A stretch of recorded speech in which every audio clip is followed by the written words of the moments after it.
Good morning mga ka-hyper! Nandito na naman tayo sa panibagong episode natin for today's video. Mag-a-unbox na naman tayo ng package. Ay ika nga ay dumating na yung kanyang parcel na in order. Sabi ko sa kanya, ayan, i-unbox na natin to para mas makita mo na yung pinakahihintay mong case ng computer.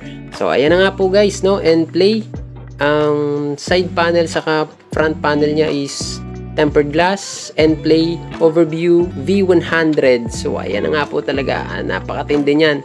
All white po yung kulay.